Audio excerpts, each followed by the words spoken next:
saya Salsabila Yusuf. Saya dari Prodi Manajemen Pendidikan Islam kelas 1B.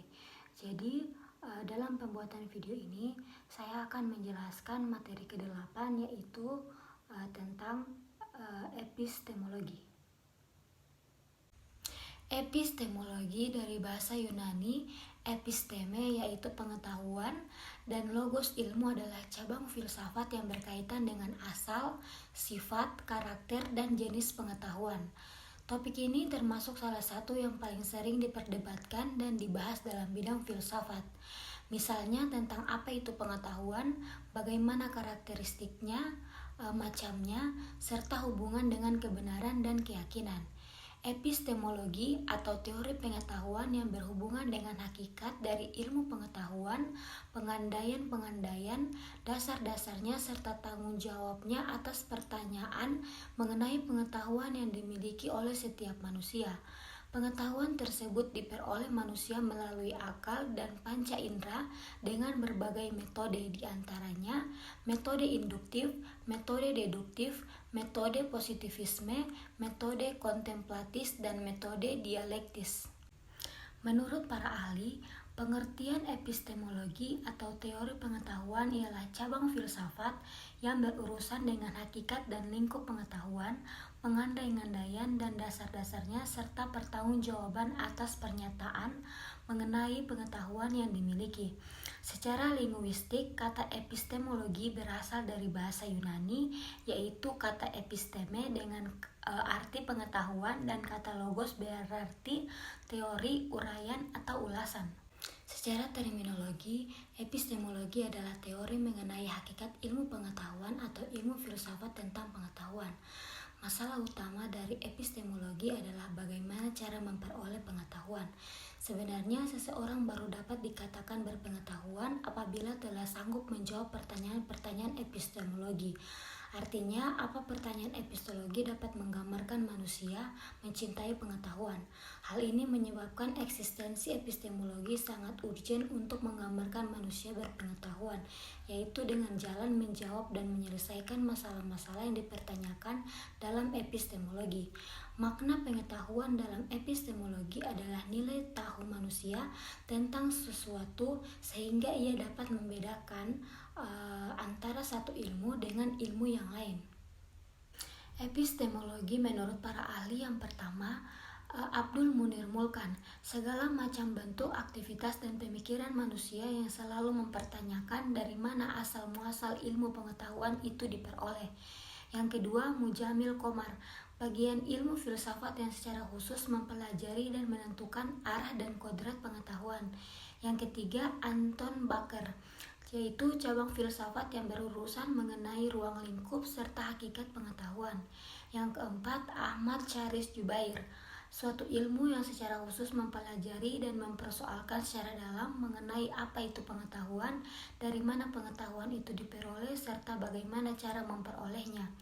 Yang kelima, Jujun S. Surya Sumantri, arah berpikir manusia dalam menemukan dan memperoleh suatu ilmu pengetahuan dengan menggunakan kemampuan rasio.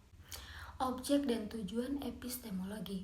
Kehidupan bermasyarakat sehari-hari tidak jarang pemahaman objek disamakan dengan tujuan, sehingga pengertiannya menjadi rancu bahkan kabur. Jika diamati secara cermat, sebenarnya objek tidak sama dengan tujuan.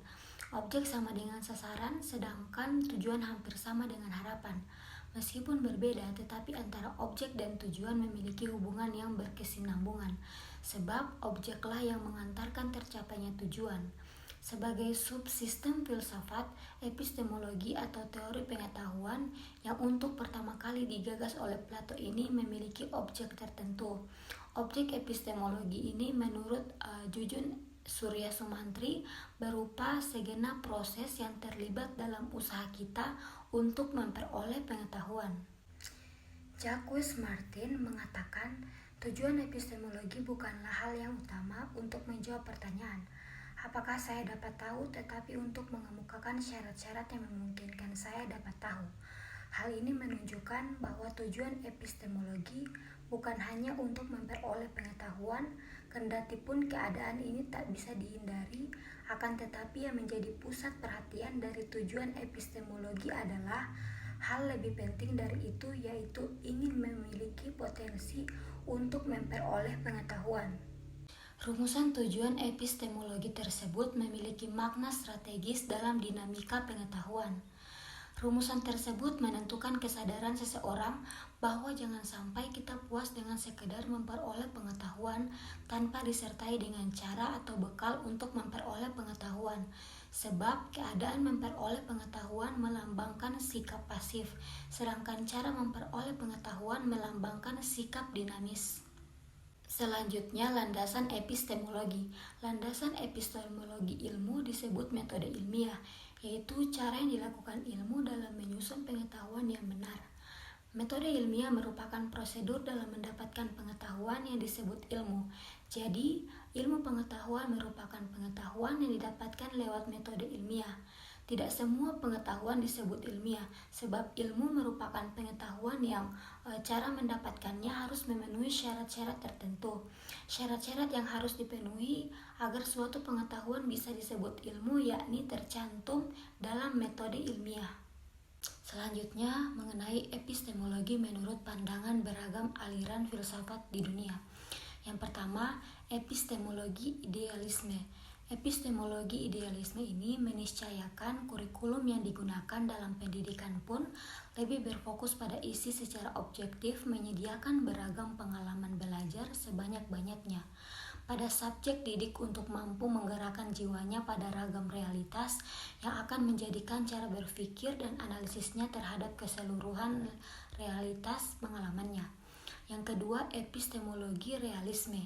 Epistemologi pendidikan dalam realisme adalah proses ilmiah yang ditujukan pada hal-hal yang beraneka ragam persoalan pendidikan seperti mengenai realitas peserta didik. Yang ketiga, epistemologi pragmatisme.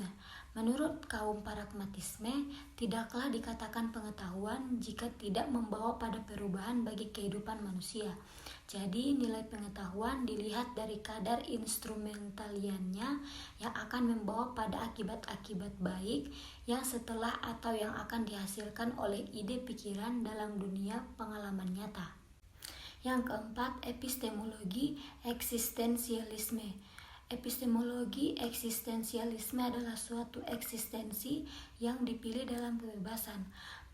Bereksistensi berarti bereksistensi dalam suatu perbuatan yang harus dilakukan oleh setiap orang bagi dirinya sendiri. Pilihan bukanlah soal konseptual, melainkan soal komitmen total seluruh pribadi individu. Berangkat dari kebebasan sebagai corak bereksistensi, demikian tidak menampakkan individu dalam realitas yang abstrak, tetapi individu dilihat sebagai satu pribadi yang sungguh hadir dan konkret. Baiklah, sekian materi yang bisa saya jelaskan. Mohon maaf apabila terdapat banyak kekurangan. Wassalamualaikum warahmatullahi wabarakatuh.